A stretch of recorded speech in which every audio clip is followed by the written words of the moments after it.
রাসূল সাল্লাল্লাহু আলাইহি ওয়াসাল্লাম বলছেন হিজামা করবা চাঁদের 17, 19, 21 তারিখ, তাই না?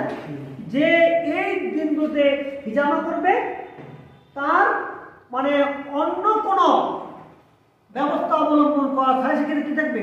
সুস্থ থাকবে। এটা কেন তার ব্যাখ্যা এখন আমরা জানার চেষ্টা করি। চাঁদের সঙ্গে পৃথিবীর একটা আকর্ষণের বিষয় আছে, তাই না? এটাকে বলা হয় মধ্যাকর্ষণ শক্তি। এখন বলতে পারো চাঁদ তো ছোট একটা বস্তু, কারণ চাঁদের ডায়ামিটার মাত্র, চাঁদের যে ডায়ামিটার মানে ব্যাস মাত্র 3500 কিলোমিটার, আর পৃথিবীর ডায়ামিটার 12,500। এরপরেও চাঁদের আকর্ষণ পৃথিবীর উপরে অনেক বেশি। কারণ কি? এদের মধ্যকার দূরত্ব খুবই কম দূরত্ব। পৃথিবীর পৃষ্ঠ থেকে চাঁদের দূরত্ব মাত্র 3,85,000 কিলোমিটার। একটা স্বল্প দূরত্বের কারণে পৃথিবীর জলরাশির উপরে চাঁদের ব্যাপক আকর্ষণ আছে।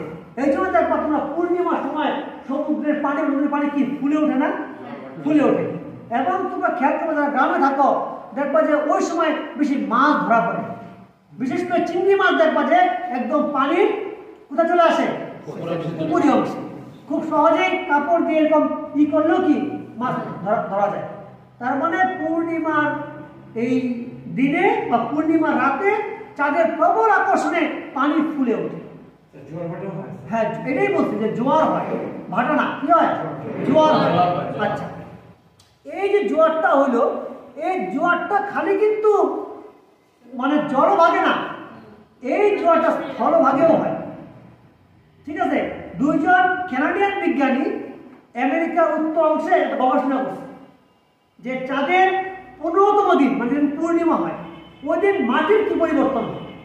এই জন্য ওনারা একটা পরীক্ষা করার পড়েছে, ওই আমেরিকার উত্তর অংশের ওই মাটি 15 সেন্টিমিটার উপরে চলে আসছে পূর্ণিমা রাতে। তারপরে খালি পানি কি হয় না, উপরে আসে না, মাটিও কি হয়, উপরে চলে আসে। কোন দিন? পূর্ণিমা দিন। আর আমরা যারা, তোমরা যারা মানে প্রকৃতিকে ভালোবাসো বা প্রকৃতির সঙ্গে তোমাদের একটা সম্পর্ক আছে, তারা দেখবো যে এই দিন যারা রাবার বাগানে কাজ করে ওরা বলবো যে এদিন রাবার উৎপাদন বেড়ে যায়। ওই কয়েকদিন মানে পূর্ণিমার কয়েকদিন কি রাবারের উৎপাদন কি হয়? কারণ এই যে রাবার গাছের মধ্যে কষ আছে, এই কষটা এক ধরনের তরল রস না, এটার উপরেও কি চাঁদের আকর্ষণ, এই রসটাকে বাড়াই দিচ্ছে। আবার কি দেখো যে এই সময়ে পশু পাখিদের মধ্যে পারস্পরিক মানে মিলন, তাদের যে পারস্পরিক দৈহিক সম্পর্ক কি হয়? বেড়ে যায়। পশু পাখির মধ্যে যৌন ক্রিয়া কি হয়? বেড়ে যায়, বৃদ্ধি পায়।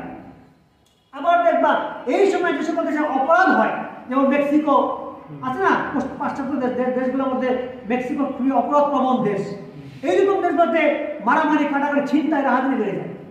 আচ্ছা, তাহলে এই যে চাঁদের পাগলামি বেড়ে যায়, এই যে রস, এই রসের প্রতি যে চাঁদের আকর্ষণ, এটা খালি মাটি, পশু পাখি এগুলো না, হিউম্যান বিং হিসেবে আমাদের শরীরের উপরে কি আছে?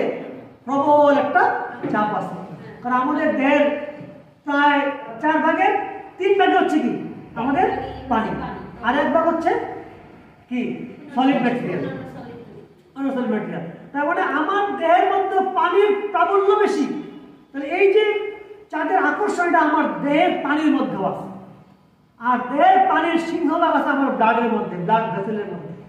এই জন্য মানে ব্লাডের মধ্যে একটা প্রবল প্রবাহ, মানে ব্লাডের সার্কুলেশন বেড়ে যায়, চাপ বেড়ে যায়। তখন পূর্ণিমার সময়, বুঝে গেল তো? যেহেতু পূর্ণিমার সময় আমার ব্লাডের মধ্যে একটা আলোড়ন চলে, তখন আমার দেহের যে ডেব্রিসগুলো আছে, সেল আছে না, মৃত ব্লাড সেল বা অন্যান্য ব্লাডের যে ডেব্রিস বা অপদ্রব্য যেগুলো আছে, এগুলো কিন্তু কি হতে থাকে বলো? আন্দোলিত হয়। ওই যে আকর্ষণের কারণে আন্দোলিত হয়, ওরা কোথাও স্টে করে না, আন্দোলন অবস্থায়। এই জন্য তুমি যখন তুমি হিজামা করবা তখন এগুলো বের হবেই, এক্সট্রা আমার যে নবীন সেলগুলো আছে, রেডিকুলার সেল, ওগুলো বের হয়ে যাবে। যার ফলে এই পূর্ণিমার সময় আমরা হিজামা করতে পারবো না। আবার বলা আছে যে আমরা হিজামাটা ভালো হয় সকালের অংশে করলে, প্রভাতের অংশে করলে। কেন?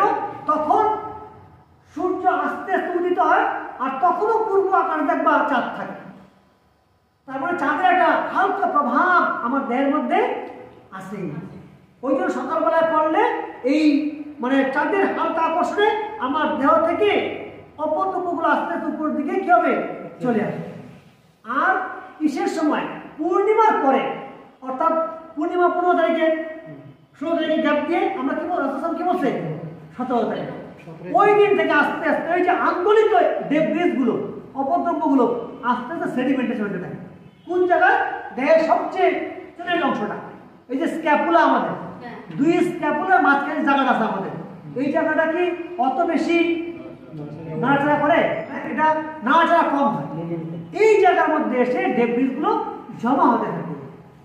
এই জন্য একদম এটা মজা করি আমরা সার্ভাইকাল 7 বলি না, T1 বলি, তোমার এই থোরাসিক 7 বলি, বাইল্যাটারালি বলি। কেন বলি? যে এই সকল জায়গার মধ্যে মূলত পিঠের অংশটা তো কম নড়াচড়ে, এই সকল অংশে এসে কি ডেব্রিসগুলো জমা হওয়া, যার ফলে আমরা জমা করি তখন এখান থেকে ডেব্রিগুলো বের হয়ে চলে আসে। হ্যাঁ হ্যাঁ, মাছ রাখি না আমরা। তাহলে বুঝা গেল যে একটা তো হলো পূর্ণিমার দিন সমস্ত ডেব্রি থাকে একদম উথাল পাতাল, ওই দিন করা যাবে না। 2 দিন পর থেকে স্টেবল হয় এগুলো একটা শান্ত অংশে, শরীরের শান্ত অংশে, সেখানে আমরা হিজামা করবো। আর সকালবেলা কেন করবো? সকালবেলা চাঁদের একটা হালকা প্রভাব কি করে ক্রিয়া করে। আর তুমি সে খেয়াল করো, আমরা কেন ওই দিন হিজামা করবো না? ওই দিন দেখো, একে তো বললাম যে পূর্ণিমার চাঁদের আকর্ষণ, আবার খেয়াল করো পূর্ণিমার দিন চাঁদ এবং সূর্য একই রেখা বরাবর চলে আসে। চাঁদ এবং সূর্য কি পৃথিবীর 2 প্রান্তে বা 1 প্রান্তেও, এই দেখো নিচে আছে, এই যে দেখো চাঁদ এবং পৃথিবী একই পাশে। আগেরটাই খেয়াল করো, চাঁদ এবং পৃথিবী 2 প্রান্তে একই রেখা বরাবর, একই রেখা বরাবর। তাহলে পূর্ণিমার দিন চাঁদ এবং সূর্য একই রেখায় থাকে পৃথিবীর সঙ্গে, যার ফলে এদের যৌথ টানে পানি ফুলে যায় এবং জোয়ারের সৃষ্টি হয়। এই জোয়ার খালি সমুদ্র বা নদীর উপরে না, আমার উপরেও।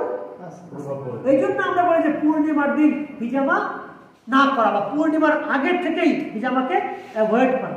এখন দেখো, এইটা কিন্তু চাঁদ এবং সূর্য একে অপরের কিন্তু কি হিসাবে আছে? সমকোণে আছে, একই রেখায় নাই, কিসে আছে? সমকোণে আছে। এখন কিন্তু কারো আকর্ষণই প্রবল হবে। এই সময়টাই হচ্ছে ওই পূর্ণিমার পরের সময়, এবং পূর্ণিমার আগে অর্থাৎ চাঁদের 1 তারিখ থেকে 7 তারিখ পর্যন্ত এই ঘটনা ঘটে। আবার তোমার 17 তারিখ থেকে 28 তারিখ পর্যন্ত এই ঘটনা ঘটে।